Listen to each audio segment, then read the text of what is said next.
अस्सलाम वालेकुम my YouTube family. उम्मीद है आप सब ईमान और सेहत की बेहतरीन हालत में होंगे। चलें जी शुरू करते हैं। बिस्मिल्लाहिर्रहमानिर्रहीम। रब्बिश्रह ली सदरी वयस्सिर ली अमरी वहलुल उक़दतम मिन लिसानी यफ़क़हू क़ौली। आज का हमारा टॉपिक है राइनाइटिस, जिसे आम ज़बान में कॉमन कोल्ड भी बोला जाता है। और ये नज़ला और ज़ुकाम जो है इसे आम लैंग्वेज में आम कॉमन हम लोग बोल रहे होते हैं। ठीक है जी। अब ये होता क्या है, ये एक पेशेंट के लिए और एक डॉक्टर के लिए समझने के लिए बहुत ज़्यादा इजी है। सबसे इम्पॉर्टेंट चीज़ ये है कि राइनाइटिस, जिसे हम डॉक्टर्स जो हैं वो नॉर्मली बोल रहे होते हैं, जबकि एक लेमैन उसे नज़ला या ज़ुकाम कह रहा होता है। ठीक है, अब इसमें फ़र्क क्या होता है। अब सबसे इम्पॉर्टेंट चीज़ है कि राइनाइटिस राइनाइटिस मतलब होता है नोज़। राइन मतलब होगा नोज़ और आइटिस मतलब होता है इन्फ्लेमेशन। अब राइन जो होता है, जिसको हम नोज़ कह रहे होते हैं, जो नोज़ है वो राइन है और आइटिस मतलब इन्फ्लेमेशन होता है। अब इन्फ्लेमेशन की क्या होता है, इन्फ्लेमेशन जो मैंने पहली वीडियो आपको समझाई थी उसका लिंक मैं डिस्क्रिप्शन में डाल दूँगी। तो उसमें क्या होता है कि हमारे पास एक सिक्योरिटी टीम होते हैं ब्लड के पास, जो कि अपने कुछ इंपॉर्टेंट मेंबर्स को भेज रही होती है आपके पास। जिस भी ऑर्गन में फ़ॉरन इंडिविजुअल एंटर हो रहा होता है या कोई ना कोई इशू क्रिएट हो रहा होता है, जिस भी बॉडी पार्ट में, वहाँ पर ब्लड अपनी सिक्योरिटी टीम को भेजती है और वहाँ कुछ सेल्स जाते हैं और कुछ केमिकल्स इस तरह के रिलीज़ कर रहे होते हैं जो आपकी रेडनेस उस जगह पर और स्वेलिंग करा रही होती है। ठीक है, यानी कि उस जगह का टेम्परेचर आपका थोड़ा सा नॉर्मल बॉडी के मुकाबले में थोड़ा सा इंक्रीज़ हो रहा होता है, बढ़ रहा होता है। ठीक है, ये चीज़ें किस तरह से इफेक्टिव होती हैं उस चीज़ की डिटेल में जाने के लिए एक पेशेंट को बिल्कुल भी ज़रूरत नहीं है। सिर्फ़ और सिर्फ डॉक्टर्स को भी इनिशियल स्टेजेस पे पढ़ाया जाता है ये, और बस आपने ये याद रखना है कि जिस भी जगह में कोई भी फॉरेन इंडिविजुअल एंटर होगा या कोई भी इशू क्रिएट होगा तो वहाँ पर ब्लड अपनी सिक्योरिटी टीम भेजेगा और वहाँ पर रेडनेस और स्वेलिंग कराएगा। ठीक है जी। अच्छा, अब हमारे पास इंपॉर्टेंट चीज़ है कि नोज़ में इन्फ्लेमेशन का मतलब क्या हुआ, क्यों हो रही है ये।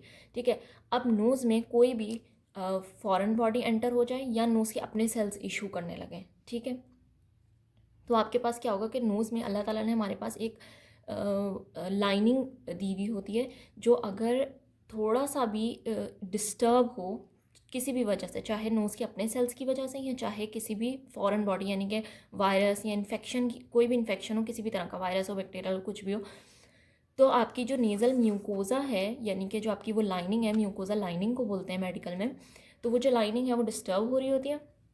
तो जब वो डिस्टर्ब हो जाती है तो आपके पास इन्फ्लेमेशन पैदा हो जाती है, यानी कि इन्फेक्शन हो जाता है नेज़ल म्यूकोज़ा का, तो हम उसको राइनाइटिस बोल देते हैं। ठीक है।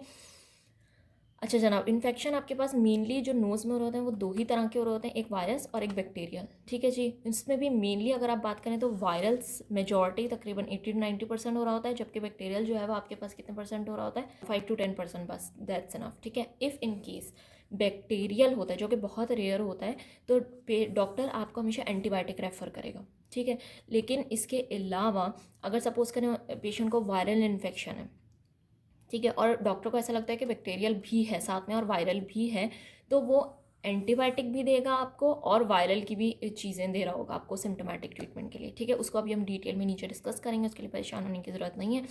तो बस आपने याद रखना है कि आपको मेनली जो चीज़ें डेवलप होती हैं वो वायरल की वजह से ही हो रही होती हैं। ठीक है।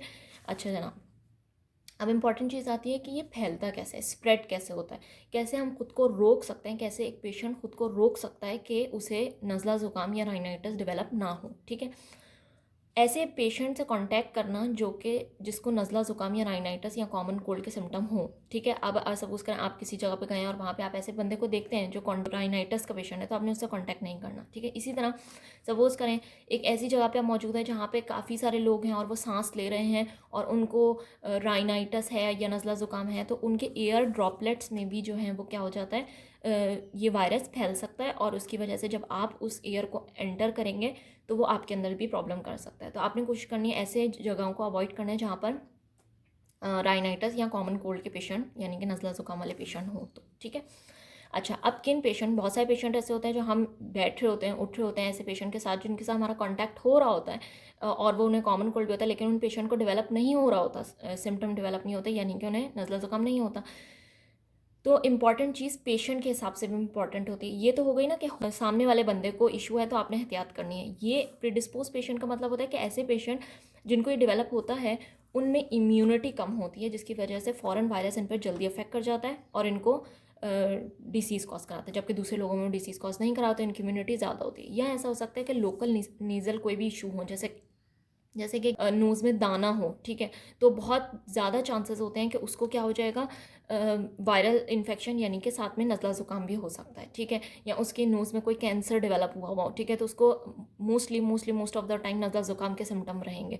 तो इसलिए किसी भी पेशेंट को जिसकी इम्यूनिटी कम हो या नेज़ल डिसीज़ के इश्यूज़ हो, उसको और भी ज़्यादा एहतियात करनी चाहिए ऐसे लोगों से कॉन्टैक्ट करते हुए जो कि कॉमन कोल्ड के पेशेंट होते हैं। अब हम आ जाते हैं इस सिम्टम्स के ऊपर कि पेशेंट को कैसे पता चलेगा या डॉक्टर को कैसे पता चलेगा कि पेशेंट को नज़ला ज़ुकाम है। सबसे पहले इसकी 3 स्टेजेस में मैंने डिवाइड किया हुआ है इसको, सिम्टम्स को। सबसे पहले जब भी नज़ला ज़ुकाम या इस तरह की चीज़ें स्टार्ट होती हैं तो आपके पास सबसे पहले इरिटेशन स्टार्ट होती है, यानी कि ख़ारिश शुरू हो जाती है नोज़ में, और अजीब सी बेचैनी हो रही होती है नोज़ में, दिल चाहता है बार बार उसको टच करके रगड़ें और इस तरह की चीज़ें हो रही होती हैं पेशेंट को। तो पेशेंट को फ़ौरन ये वार्निंग पॉइंट होता है कि हाँ, अब मुझे हो सकता है कॉमन कोल्ड डेवलप हो रहा हो।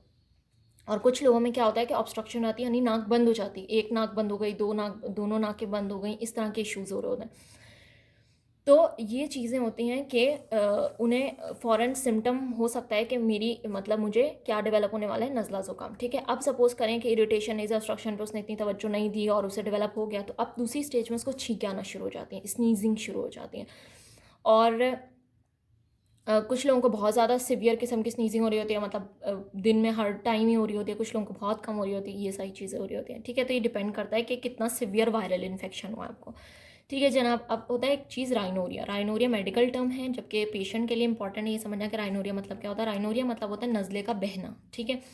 नज़ले के बहने को आप किस तरह कंसिडर कर सकते हैं जनाब के शुरू में जब आपका नज़ला बह रहा होता है तो वो बहुत पतला होगा और बहुत ज़्यादा अमाउंट में होगा, प्रोफ्यूज़ होगा बहुत ज़्यादा अमाउंट में, ठीक है। लेकिन जब लेटर ऑन स्टेजेस में ये बहुत थिक होता चला जाएगा, मतलब मोटा और थिकनेस और येलो या ग्रीन कलर का हो जाएगा, डिपेंड करेगा आपको बैक्टीरिया इन्फेक्शन हुआ है, वायरल हुआ और कौन सा बैक्टीरिया इन्फेक्ट कर रहा है, ठीक है। कुछ बैक्टीरिया येलो कलर देते हैं, कुछ बैक्टीरिया जो होते हैं वो ग्रीन कलर दे रहे होते हैं, तो ये डिपेंड कर रहा होता है। तो शुरू में ही बहुत पतला और बहुत ज़्यादा होगा, बाद में ही बहुत कम अमाउंट में हो जाएगा, लेकिन बहुत ज़्यादा गाढ़ा और बहुत ज़्यादा येलो, यानी अपना कलर चेंज कर लेगा। शुरू में ही बहुत वाइट से कलर का होगा। तो ये चीज़ें भी एक पेशेंट को क्लिक कर सकती हैं कि मुझे नज़ला मतलब अभी शुरू की स्टेजेस में या लेटर ऑन स्टेजेस में। इसी तरह पे स्टेज 3 पे हम आते हैं तो पेशेंट को बहुत स्टेज 3 पे आके बुखार और मलीस मतलब थकन होता है, ठीक है। यानी कि एक मेडिकल टर्म है जिसका मतलब होता है थकन, यानी कि उसे थकन और जिस्म में दर्द और बुखार शुरू होता है। ये स्टेज 3 है, यानी अगर किसी पेशेंट को नज़ले के साथ फीवर हो रहा है तो वो सीवियर स्टेज पे आ चुका है, ठीक है। अच्छा जनाब, अब हम लोग की नेक्स्ट वीडियो में आपको बताऊंगी कि एक डॉक्टर किस तरह इसको डायग्नोस करता है और किस तरह जो है वो पेशेंट इसको मतलब देख सकता है कि मुझे डॉक्टर क्या कर रहा है मेरे साथ, यानी कि मैं डायग्नोसिस कर रहा है तो किस बिहाफ पे डायग्नोसिस कर रहा है, ठीक है जी। Thank you.